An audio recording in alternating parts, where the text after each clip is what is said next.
আসসালামু আলাইকুম। ইউনিয়ন পরিষদ নির্বাচন, আমার আলোচনাটা হলো ইউনিয়ন পরিষদ নির্বাচন।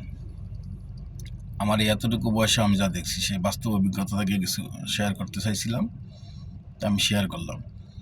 কথাগুলো যদি কেউ মনোযোগ সহকারে শুনে, যারা পরিষদ নির্বাচন করবে, চেয়ারম্যান নতুন হোক পুরান হোক, যার সামনে ভিডিওটা দেবে সে যদি সঠিকভাবে ভিডিওটা দেখে এবং আমাকে যদি কথাগুলো শোনার পর একটা কমেন্ট করে, তাহলে উনিও বুঝতে পারবে যে আমি কি বলতে চাইছি বা আমি যেটা বলছি সেটা যারা ক্যান্ডিডেট তাদের সাথে কতটুকু মিলছে। নির্বাচন এমন একটা জিনিস যেটা একেবারে, এটা যে কত বড় একেবারে হারামি এবং বেইমানি হতে পারে, সেটা আমি আমার বরিশাল মেহেন্দিগঞ্জ ৩ নং সরকার ইউনিয়ন, আমার ইউনিয়ন পরিষদ, এটা একমাত্র আমার ইউনিয়ন পরিষদের জন্যই আমার এই ভিডিওটা করা, বয়সটা দেওয়া। এবার এটা যে কেউ দেখতে পারবে, অনলাইনে যে কেউ দেখতে পারবে, সেটা থেকে সাথে যতটুকু শিক্ষা নেওয়ার বা নিতে পারবে বা আমার কথাগুলো কতটা সত্য সেটা সে মিলিয়ে দেখতে পারবে আর কি। কিন্তু মূলত এটা হইলো আমার বরিশাল মেহেন্দিগঞ্জ ৩ নং সরকার ইউনিয়নের ইউনিয়ন পরিষদ নির্বাচনের, সামনে যে ইউনিয়ন পরিষদ নির্বাচন হবে তাদের উদ্দেশ্যেই। আমার ইউনিয়নে যথেষ্ট ভালো মানুষ এবং ভদ্র মানুষ কয়েকজনের নাম আমি বলবো। যেমন আমাদের নান্নু মিয়া, আমি তখন ছোটো, তখন তার নির্বাচন দেখছি, তিনি চেয়ারম্যান হয়েছিল। কীভাবে হয়েছে আমি সেই পর্যায়ে যাব না সেখানে, কিন্তু তিনি আমার ওয়ার্ডের, আমার বাড়ির পাশেই, দু একবারই পরেই। নান্নু মিয়া যথেষ্ট পরিচিত নাম। ওনার ছেলে সাবেক বীর মুক্তিযুদ্ধই বলে ওনাকে, মেজর নাসিম, তার নান্নু মিয়ার বড় সন্তান না, ছোটো সন্তান না মনে হয়, তার বাবা নান্নু মিয়া। তিনি একসময় আমার এলাকার যথেষ্ট ভালো একজন মানুষ ছিলেন এবং তিনি চেয়ারম্যান ছিলেন। এরপর সিরাজুল হক চৌধুরী চল্লতাতে আমাদের ইউনিয়নের সাবেক চেয়ারম্যান ছিলেন। আপনি দেখেন ওনারা কিন্তু চেয়ারম্যান ছিল। আর দুইজন ক্যান্ডিডেট যারা চেয়ারম্যান হইতে পারে নাই, কিন্তু তারা যথেষ্ট জনপ্রিয়তা তাদের ছিল। যেমন পাথরহাট মুসলিম হাই স্কুল, বর্তমানে সরকারি হাই স্কুলের, মাধ্যমিক হাই স্কুলের 100 ভাগা ক্রীড়া শিক্ষক ছিলেন উনি, আব্দুর রব মাস্টার। ওনার বাড়ি লক্ষ্মীপুর, মিনি ব্যাপারী বাড়ি, বড় একটা বাড়ি, পরিচিত নাম আব্দুর রব মাস্টার।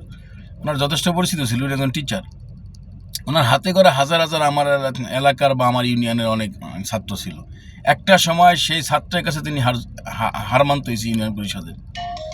দেখেন সেখানে কিন্তু স্যার কিন্তু নির্বাচন করতে চায় না, সেখানে কিন্তু স্যার নির্বাচন করতে চায় না। আমাকে ডিস্টার্ব করলো। সেখানে কিন্তু স্যার নির্বাচন করতে চায় নাই, কিন্তু তারে নির্বাচনে নামানো হয়েছে। এবং যে নির্বাচনে তাকে যে নামানো হয়েছে, কে বা কাহারা নামাইছে তখনকার আমার ইউনিয়নের সবাই জানে। একটা পর্যায়ে এরকম তিনি পরাজয় হয়েছে তার ছাত্রের কাছে। একটা পর্যায়ে এরকম হয়েছে যে ওনারা তার পিছনে নামার কারণে তিনি নির্বাচিত হইতে পারে নাই, কিন্তু উনি একজন ভালো মানুষ ছিলেন। দেখেন সেই নির্বাচনের পর উনি মারা গেছে। আমি বলতে চাইতেছি, আপনার পিছনে এখন কে বা কাহারা নামবে সেটা আপনার কিন্তু ব্রেনটা আনা দরকার। সে লোকটার কতটা জনপ্রিয়তা আছে। যখন রবসারে হারলো তখন তাকে নিয়ে কি মন্তব্য হইলো, তখনকার সময় মানুষ বলছিল যে এই লোকগুলা তার পিছনে নামছে দেখিয়া সে নির্বাচিত হইতে পারে নাই। মানে একটা কষ্ট দেখাই দিব, একটা সংখ্যা দেখাই দিয়েছে, এই কারণে তিনি নির্বাচিত হইতে পারে নাই। যাই হোক, এখন যারা নতুন ক্যান্ডিডেট তাদেরকেও চিন্তা করা উচিত রব স্যারের জনপ্রিয়তা এবং আমার বর্তমানে জনপ্রিয়তা কতটুকু, এবং আমি কাদেরকে নিয়ে নামতেছি, আর রব স্যারে কাদেরকে নিয়ে নামা কী পজিশনটা হয়েছে।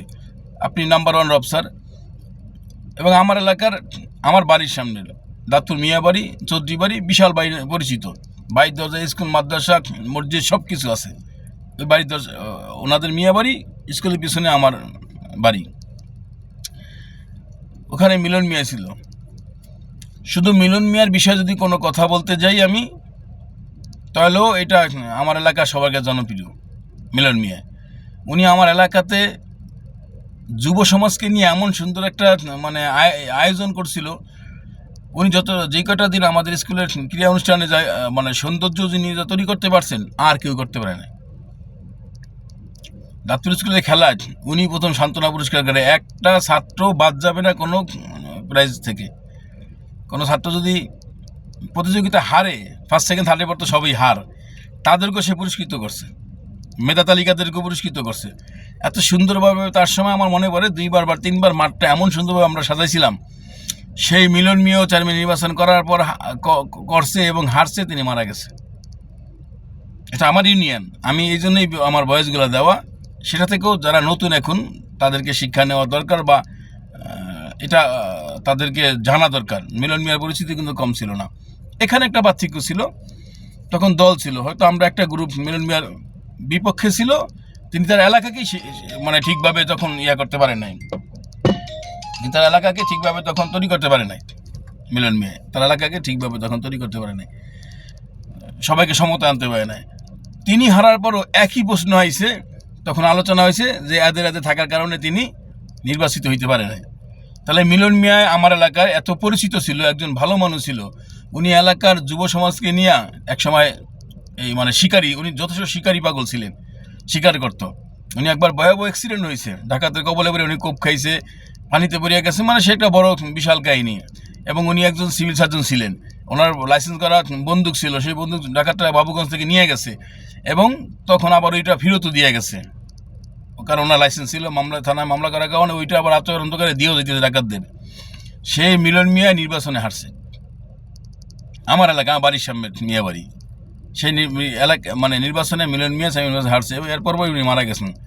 তা আমার কথা হইল, মিলন মিয়া রফসার এত ভালো মানুষ, সবার পরিচিত একটা মুখ আমার ইউনিয়নের, তারপর তার নির্বাচনে হারছে। কারণ তার সাথে কারা ছিল, তখনকার সমালোচনা ছিল ওইটাই, তার সাথে কারা ছিল, সাথের মানুষের কারণেই তারা হারছে। এটা তখনকার সময় সমালোচনা ছিল। তখন তো আমি অতটাই না, আমি শুধু নান্নু মিয়া নির্বাচনের সময় ছোটো ছিলাম, কিন্তু মিলন মিয়া, রফসার, এরপরে আমার ওখানে রফসারের বাড়ির পাশেই মোল্লা, নামটা ভুলে গেছি, যিনি আমাদের পাতার মহিলা কলেজের প্রতিষ্ঠাতা, বাবুল মোল্লা, উনিও নির্বাচন করছে, উনি কিন্তু চেয়ারম্যান হতে পারে নাই। এরা খুব ভালো মানুষ ছিল এবং আমার সরকারি ইউনিয়নে পরিচিত মুখ ছিল, তারপরে তারা একজন চেয়ারম্যান হতে পারে নাই। কারণ তার সাথে কারা চলছে। তখনকার পর্যালোচনাগুলো এরকম করছে, তখনকার সিনিয়র বা যারাই করছে, যারা মুরব্বীরা, যে এদের সাথে এরা থাকার কারণে নির্বাচিত হবে না। তবে আমি এটাই বলছি, আপনি যখন নির্বাচন করবেন আপনাকে ভেবে চিন্তা নির্বাচন করতে হবে। নতুন যারা, ভেবে চিন্তা নির্বাচন করতে হবে যে আমি কাকে নিয়ে নির্বাচনে নামছি, তার কতটুকু জনপ্রিয়তা আছে, তার কি দক্ষতা আছে, তার কি যোগ্যতা, তার শিক্ষাগত যোগ্যতার কতটুকু আছে, তার কি আছে, এবং তার কথায় কতটা লোক আমাকে ভোট দিতে পারবে বা দিবে। শুধু মানুষের মানে আমি নির্বাচন করব, আমার কয়েকজন লোকজন আমাকে একেবারে উস্কায় এমন একটা পজিশনে নিয়ে গেছে যে নির্বাচন করলে আমি চেয়ারম্যান এই চিন্তা তার, এটা থেকে তার বেরিয়ে আসতে হইব। তার চিন্তা করতে হইব যে আমাকে আমার এলাকার কতটুকু লোকজন কতটুকু ভালোবাসে। এবং একটা চেয়ারম্যান নির্বাচন একটা এলাকা নিয়ে হয় না, কয়েকটা ওয়ার্ড নিয়ে একটা ইউনিয়ন গঠিত হয়, এবং প্রতিটা ওয়ার্ডেই একটা চেয়ারম্যানের কারণ একটা যে সবগুলো ওয়ার্ড মিলিয়ে যখন একটা ইউনিয়ন গঠিত হয়, তখন ওই ইউনিয়ন পরিষদটা সবগুলো ওয়ার্ড থেকেই ভোট দিয়ে ইউনিয়ন পরিষদের চেয়ারম্যান বানানো হয়। তো আমার এই বয়সগুলোর থেকে এটা শিক্ষা নেওয়া উচিত যে আমার ইউনিয়নে যারা নির্বাচন করবে, নতুন বা যারা পুরান আছে, যে এই লোকগুলা নির্বাচিত জনপ্রিয়তা থাকার পরও নির্বাচিত হতে পারে না, এবং নির্বাচনের পরপরই ওনারা মারা গেছে। সেটা শোকে মারা যাক বা দুঃখে ক্ষোভে, যেখানে যাই কারণে হোক, মূল কারণ হইলো ওই যে নির্বাচনে হারার পরই আলোচনা আইছে কোন লোকগুলো তার পিছনে ছিল। তো আপনি যখন নির্বাচন করবেন, আপনার পিছনে কোন লোকগুলা কে বা কাহারা আছে সেটা আপনাকে পর্যবেক্ষণ করতে হইব। 100% এলাকার কিছু লোকের কারণেই হারে। কিছুগুলো কাছে দেখেন যার কোনো গতি নাই, পথ নাই, কোনো কিছু নাই, তিনি হয়তো বা একজনকে যথেষ্টভাবে পুষলাই করিয়া তার নির্বাচনে তাকে দাঁড়া করাই দিল, করলো, 2 দিন পর হ্যাঁ ধাক্কা একটা খাইয়া সরিয়ে গেল গিয়া। তখন এই লোকটা কী অবস্থা হইব? যোগ্যতা আমার এই বয়স থেকে আপনার শিক্ষা নিতে হবে, ঠান্ডা মাথায় বয়স শোনার পরে, যে আসলেই নির্বাচনে ইউনিয়ন পরিষদ নির্বাচনটা কীরকম হয়, কীভাবে হয়। এবার আপনি আসেন, বর্তমান যে আমাদের চেয়ারম্যান, সেটা হলো ওপেন চেয়ারম্যান ছিল। একমাত্র আমি, আমার পরিবার যে নির্বাচনে ভোট দিতে যাই নেই, ভোট দিই নেই। আমার বর্তমান যে চেয়ারম্যান আছেন, তিনি নৌকা মার্কার, তখন হাসিনা আমলে নৌকার ছিল, নৌকা মার্কায় মানে এরকম নির্বাচনটা এরকম হয়েছে, বাপকে সবাই সম্মান করো, মানে বাবাকে সম্মান করবার, সন্তান আর মেয়েকে কোনো সম্মানকে কল্পনা করে দেখার বিষয় না। যেমন আমি কেন বললাম বাপকে সম্মান করবা, চেয়ারম্যান ছিলেন বাপ, তার মার্কা ছিল নৌকায় ভোট হবে ওপেন, আমার ইউনিয়নে একদম ওপেন, কোনো কথা নেই। কিন্তু মেম্বার আর হলো গিয়া মেম্বার নেই, মানে মহিলা আসন আর হলো গিয়া পুরুষ, এই দুইটা তুমি যাকে ভোট দাও কোনো আপত্তি নেই, এটা ওপেন ঘোষণা। চেয়ারম্যানই ভোট হবে ওপেন, এবং ওপেনে ভোট দিছে। সরকার করে এমন কোনো বিএমপি নেই যে চেয়ারম্যানের নৌকায় ভোট না দিছে। আমার পরিবার ভোট দিতে যায় না, এবং আমি কখনোই ভোট দিইনি। আমার পরিবার একমাত্র নৌকায় ভোট দেয় নাই।